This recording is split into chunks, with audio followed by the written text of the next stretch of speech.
Hi, Tony. So the reason why I called you back to my desk was because you did such a great job when just solving fractions using subtraction. So you did a really good job because I've noticed you found your common denominators. And then on top, you also simplified to find your answer. And that's really good because you got down all the basic qualities and methods that we need to solve the equation. But however, I'm unsure how you went from 20 to 40 to 4. I understand how you got 30 on the bottom because that's the common denominator, and I see you simplified it by 2 to get your answer. And then I realized that you got the whole number by subtracting 5 and 3. But like I said, I'm unsure how you went from 20 to 40 to 4. But you still did such an amazing job by just trying and showing me that you understand. And I want to show you another method to help you improve. And it's just a new strategy to help you with better understanding fractions and working with subtraction. So I'm going to tell you a method that we're going to use when working with subtraction is the equal and then method. Because it just makes the numbers like this nicer to look at. So we'll just write nicer to work with.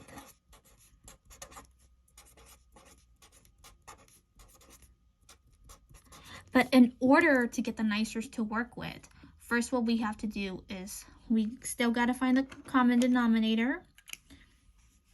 But let's first start with rewriting both fractions down standard way.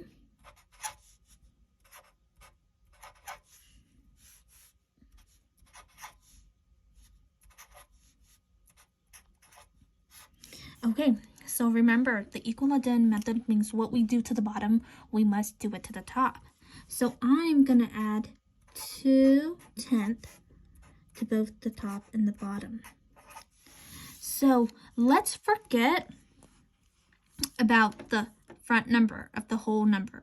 I just want us to focus on the fractions. So what we're going to do now is we're going to just rewrite the numbers without the front number to just make it easier to look at.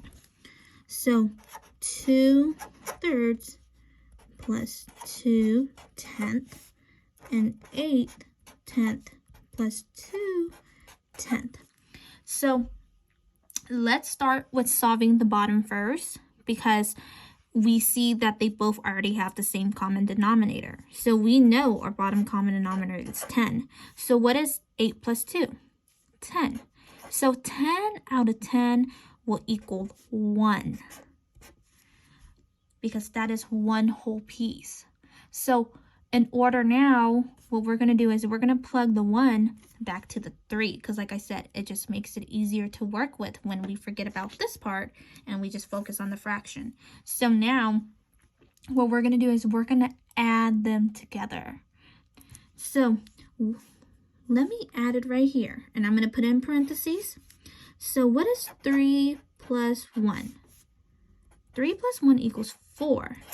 And there you go. Our answer for the second number is 4. So I'm going to write 4 right here, and I'm going to circle it, okay? So we don't forget it. And I'm going to write B, because that's the equation B. Now let's go back to equation A. So let me write A right here.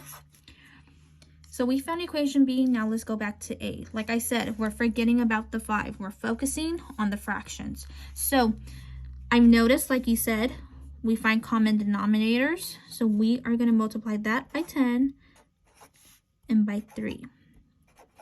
So 2 times 10 is 20 over 30 plus 6 over 30.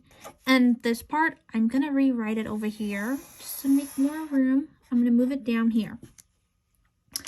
And while moving it down there, let me switch my colors. So we have 20 with 30 plus 6 with 30.